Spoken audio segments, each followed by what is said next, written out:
श्रोता प्रेमियों, मैं राम सागर शास्त्री आप लोगों के समक्ष रखने जा रहा हूं एक प्रसंग, सरवर नीर की कथा। कि अम्बा नगरी अति छवि खानी, और अम्ब भूप की जहां राजधानी। किसी समय अम्बा नगरी में महाराज अम्ब का शासन था। अम्ब बड़ा धर्मनिष्ठ, ज्ञानी, दानवीर और साधु संतों का सत्कार करने वाला राजा था। उसकी पतिव्रता रानी का नाम आमिली था। दोनों का एक ही धर्म था कि एक ही धर्म एक व्रत नेमा, और काय वचन मन पति पद प्रेमा। रानी आमली मन क्रम वचन से अपने स्वामी की आठों पहर सेवा किया करती थी। कालांतर में आमली ने 2 बच्चों को जन्म दिया। कि कालांतर में उस रानी ने 2 पुत्र रत्न उपजाए हैं। वे बुद्धिमान सुंदर बालक सरवर नीर कहाए हैं। दोनों बच्चे सरवर और नीर के नाम से जाने जाते थे। एक बार की बात है, महाराज अम्ब का सुंदर दरबार लगा हुआ था। दरबार में सभी सूर सरदार आनंद से बैठे हुए थे। कि लगा हुआ था एक दिन भूपति का दरबार, बैठे थे आनंद में सभी सूर सरदार। उसी समय द्वारपाल ने दौड़कर राजा को सूचना दी, महाराज दरवाजे पर एक तपस्वी संत आए हुए हैं जो आपकी प्रतीक्षा कर रहे हैं। कि द्वारपाल मुख से सुना, आए द्वार मुनीश, सुख सैया को छोड़कर दौड़ पड़े अवनीश। जो राजा ने सुना कि दरवाजे पर कोई संत मेरी प्रतीक्षा कर रहा है, आज सिंहासन से उतरकर राजा भाग खड़ा हुआ। चरणों में मस्तक रखकर उसने कहा, मुनिवर आपने अपना दिव्य दर्शन देकर मुझे कृतार्थ कर दिया। बड़े भाग्य से संतों का दर्शन होता है। राजा संत को अपने साथ ले आया और सिंहासन पर बैठाकर 16 प्रकार से पूजा की और कहने लगा कि बोला प्रभु चरण धार करके सेवक का मान बढ़ाया है। पर दया धाम बतलाओ तो किस कारण कष्ट उठाया है। आपके चरण कमलों से हमारा दरबार पवित्र हो गया है, परंतु प्रभु इतना तो बताओ आपका आगमन किस लिए हुआ है। संत ने कहा, राजन हमने सुना है आप बहुत बड़े दानी हैं, इसलिए हम भी कुछ मांगने के लिए आए हैं। राजा ने कहा, प्रभु बोलिए आपको क्या चाहिए। कि जी चाहे सो मांग लो, दुजवर दीन दयाल, सत्य प्रतिज्ञा कर कहूं पूरा करूं सवाल। संत ने कहा, राजन कुछ मांगने से पहले आपको त्रिभाषा करना पड़ेगा। राजा ने त्रिभाषा कर दिया कि दूंगा दूंगा निश्चय दूंगा, करना कुछ सोच विचार नहीं। इकरार कर चुका जब तुमसे, तो हो सकता इनकार नहीं। उसने कहा, मुनिवर मैं त्रिभाषा करता हूं, जो आप मांगेंगे मैं वही दूंगा। संतों ने कहा, राजन जिस सिंहासन पर तूने मुझे बैठाया है, अपना वह सिंहासन मुझे दे दे। अब तो राजा चक्कर में पड़ गया। उसने कहा, प्रभु मैं अपनी प्रजा को पुत्र के समान समझकर शासन करता हूं। आप एक सन्यासी हैं, बड़ा राजकाज के संचालन में आपको क्या ज्ञान होगा। संत ने कहा, तो अपना वचन वापस ले ले, मैं यहां से विमुख होकर चला जाऊंगा। परंतु याद रख, जो वचन देकर उसे निभाता नहीं है उसे नरक में जाना पड़ता है। आज राजा ने छत्र मुकुट उतार कर संत के मस्तक पर रख दिया और कहा, भगवान अब आप राजा हैं, मैं आपकी प्रजा हूं, परंतु मुनिवर मैं हाथ जोड़कर आपसे एक निवेदन कर रहा हूं। कि मेरी प्रजा को कोई तकलीफ मत देना। संत ने कहा, मैं राजा हूं, आज तो प्रजा की फिक्र तुझे नहीं होनी चाहिए कि जो जैसी करनी करे सो तय सो फल पाए। बोए पेड़ बबूल का आम कहाँ ते खाए। जो जैसा करेगा उसे वैसा ही फल भोगना पड़ेगा। तुझे इस विषय में चिंता करने की जरूरत ही नहीं है। तेरा ज्ञान मुझे अच्छा नहीं लग रहा है, इसलिए अतिशीघ्र अपनी पत्नी और बच्चों के सहित मेरे राज्य से निकल जा। अब तो राजा उदास होकर अपनी रानी आमिली के पास पहुंचा। आज मुखमंडल को उदास देखकर आमिली पूछने लगी कि क्यों चेहरा गमगीन है, क्या है रंज मलाल, अपनी प्यारी से कहो प्रियतम दिल का हाल। स्वामी, आपका चेहरा मुरझाया हुआ क्यों है? आपको किस बात की चिंता है? राजा ने कहा, रानी क्या बताऊं कि छल करके एक विप्र ने मुझे छल लिया वाम, याचक बनकर ले लिया राजपाट धन धाम। आज एक संत ने मुझे छल लिया, सारा राजपाट मेरे हाथों से चला गया। कि क्या कहूं मैं प्रिय, कुछ न जाता कहा। आपदा एक सर पे आई हुई, पहले राजा थे अब मैं भिखारी हुआ। चिंता इस हेतु दिल में समाई हुई, आज मैं राजा से भिखारी हो गया। इसलिए तुम ये राजसी वस्त्र उतार कर दोनों बच्चों को गोद में ले लो और यहां से तत्काल प्रस्थान करो, क्योंकि अब यह संत का राज्य है। रानी बड़ी सतवंती थी, उसने कहा, कोई बात नहीं स्वामी, हम लोग किसी दूसरे राज्य में चलकर नौकरी कर लेंगे। आज अपनी राजधानी को प्रणाम करके चारों प्राणी प्रस्थान करते हैं।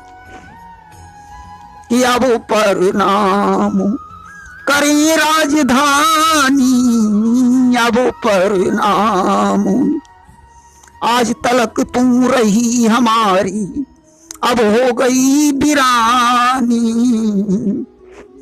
कि छूट गया है अन्न हमारा, छूट गया है पानी, अब प्रणाम करें राजधानी, अब प्रणाम। आज राजा ने परदेश के लिए प्रस्थान कर दिया। रानी चलते चलते थक गई, उसके पैरों में छाले पड़ गए, प्यास की वजह से सरवर नीर बेहोश हो गए। रानी ने कहा, स्वामी कहीं से पानी ले आओ। कि प्यासे मर रहे सरवर नीर, पियाने को ले आओ पानी। प्यासे मर रहे सरवर नीर,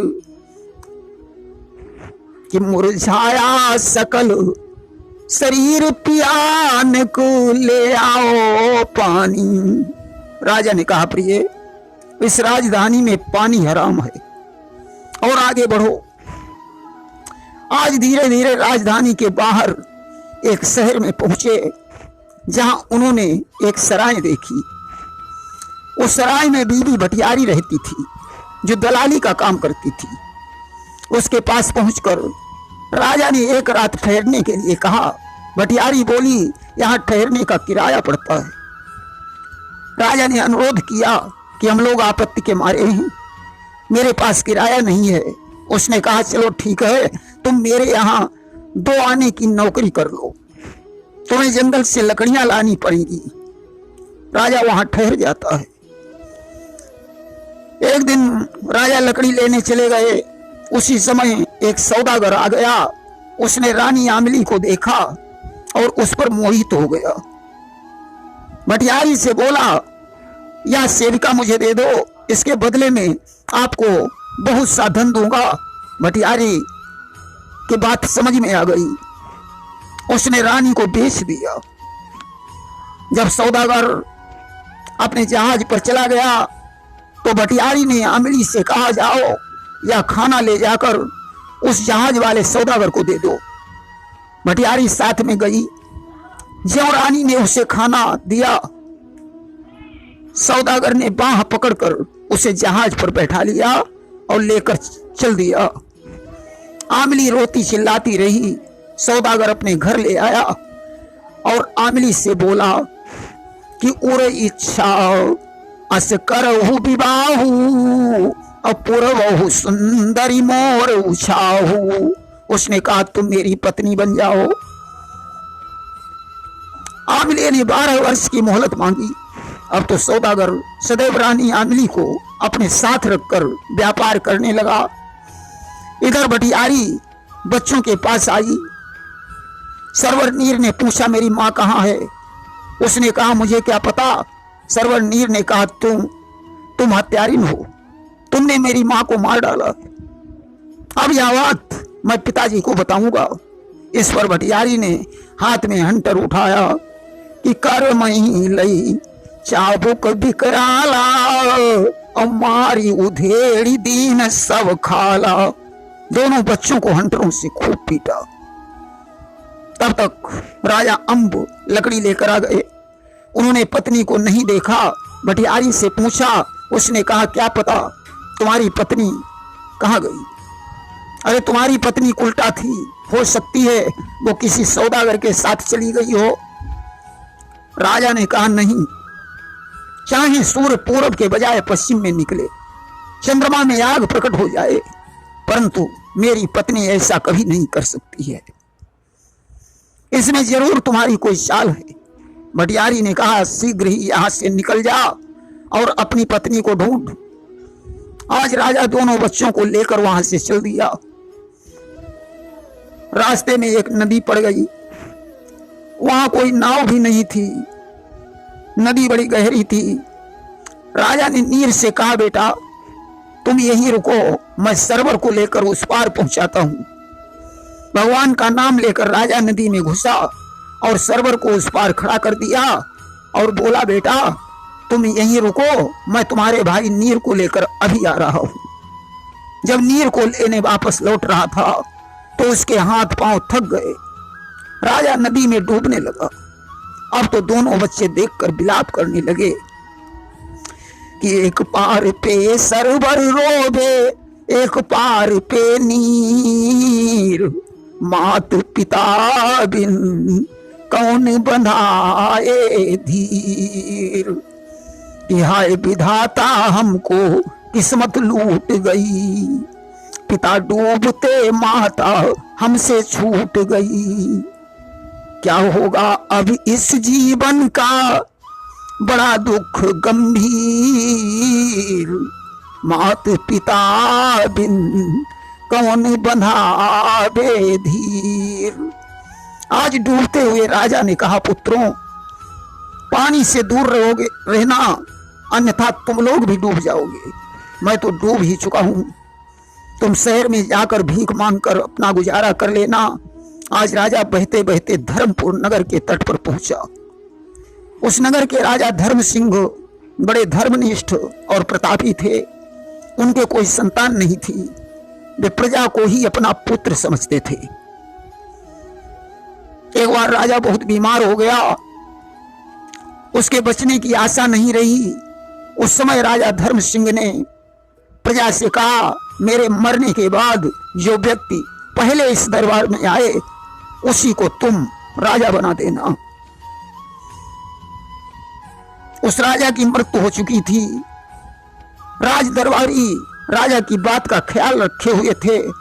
तभी अचानक राजा अम्ब भिक्षा मांगने के लिए उस दरबार में पहुंचे। दरबारी देखकर बड़े प्रसन्न हो गए।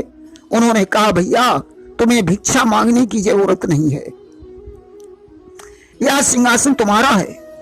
मुकुट पहनाकर राज्य सिंहासन पर बैठा दिया और बोले हमारे महाराज की आज आज्ञा पूरी हो गई कि अब बनी गयो हमारो काजा और तुम हुई गए हियन के राजा।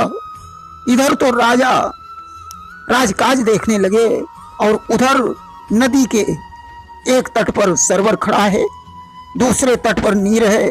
दोनों माता पिता को याद करके रो रही। तब तक धोबी और धोबिन कपड़े धोने के लिए घाट पर पहुंचे।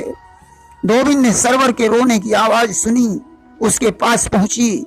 उसने कहा, बेटा तुम क्यों रो रहे हो? सरवर ने कहा, मेरी मां समुद्र में डूब गई, पिताजी नदी में डूब गए, मेरा छोटा भाई नीर उस तरफ है, मैं इस तरफ हूं, क्या आप मेरे भाई से मुझे मिला दोगी?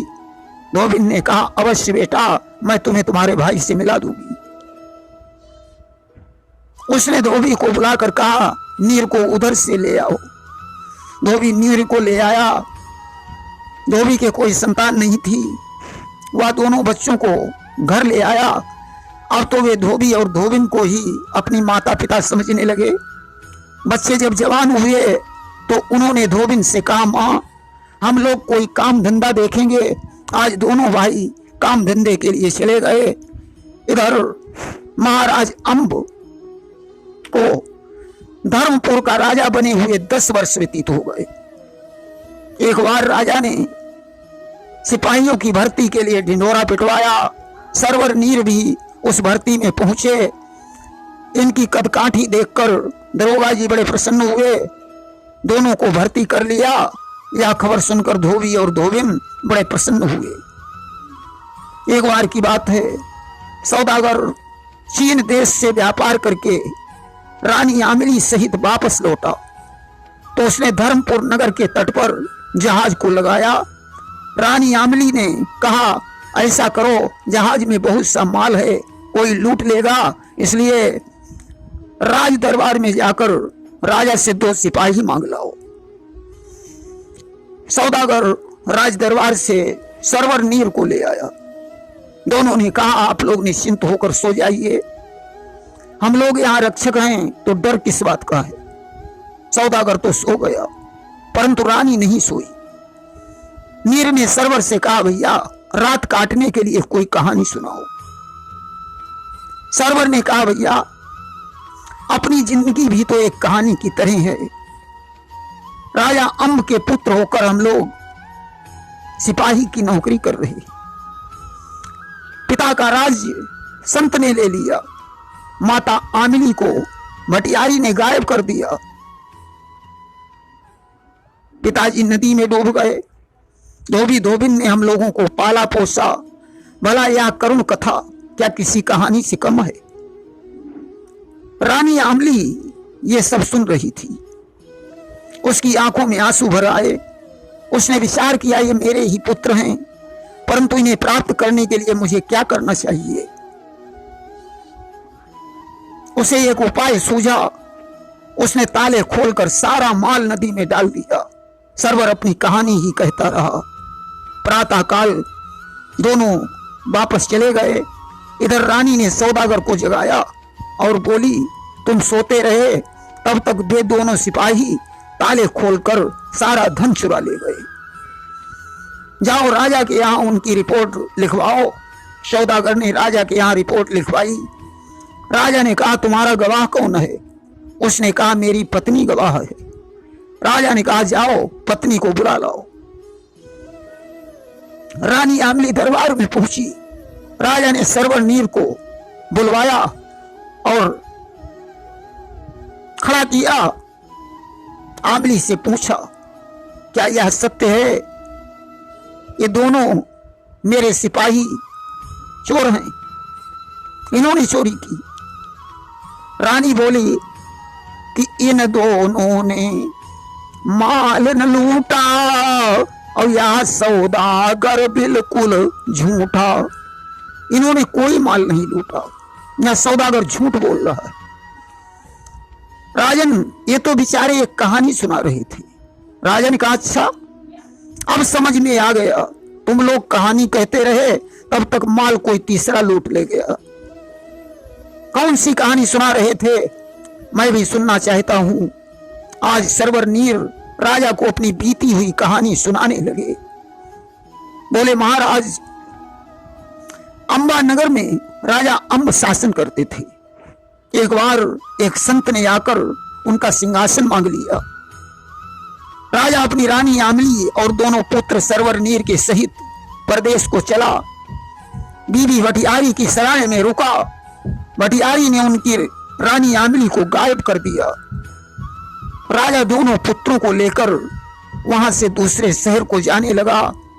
नदी पार करने से राजा नदी में डूब गया और उसके दोनों बच्चों का पालन पोषण धोबी और धोबन ने किया। इसके बाद उन दोनों बेटों ने एक राजा के यहां सिपाही की नौकरी कर ली। दरअसल हम दोनों अम्ब के ही पुत्र हैं। सरवर नीर हम लोगों का नाम है कि अम्ब भूप के हम दो प्यारे और सरवर नीर है नाम हमारे। अब तो राजा सिंहासन से उठा, दोनों पुत्रों को हृदय से लगा लिया और बोला, बेटा मैं ही तुम्हारा अभागा पिता हूं। अब तो रानी ने राजा के चरणों में अपना मस्तक झुकाया और बोली, स्वामी मैं ही तुम्हारी पत्नी आमली हूं। जब सौदागर ने सुना, भाग खड़ा हुआ। राजा ने उसे पकड़वाया, उससे पूछा, मेरी रानी तुम्हारे पास कैसे पहुंची? उसने कहा, राजन इसमें मेरा कोई दोष नहीं है, भटियारी ने इन्हें मेरे हाथों से बेचा था। राजा ने भटियारी को बुलवाया और कहा, दुष्टा इस सौदागर का अपराध नहीं है बल्कि सच्ची अपराधी तू है, इसलिए मैं तुझे कड़ी सजा दूंगा। राजा ने सिपाहियों से कहा, जाओ इसके पैर जमीन में गड़वाकर ऊपर से जंगली कुत्ते छुड़वा दो।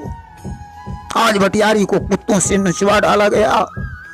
उसी समय दरबार में संत जी आ गए। उन्होंने कहा, राजन सत्य की हमेशा विजय होती है कि सत्य ही पे पृथ्वी टिकी, सत्य ही तपते भानु। कवि कोविद सबने कहा, जग में सत्य महान। या तुम्हारे सत्य और धर्म की परीक्षा थी, तुम अपनी परीक्षा में सफल हो गए, इसलिए अपने सिंहासन को संभालो। राज्य को वापस देकर संत जी वहां से तपस्या करने चले गए। कुछ दिनों तक राजा अम्ब ने राजकाज देखा। इसके बाद दोनों पुत्रों का राज्याभिषेक कर दिया और भगवान का भजन करने के लिए पत्नी के सहित जंगल को चला गया। कि बरवस राज सुतही नप दीना, पत्नी सहित गवन बन कीना। वहां भगवान का ध्यान करते करते राजा अम्ब पत्नी सहित वैकुंठ लोक को चले गए। प्रेम से बोलिए वृंदावन बिहारी लाल की जय।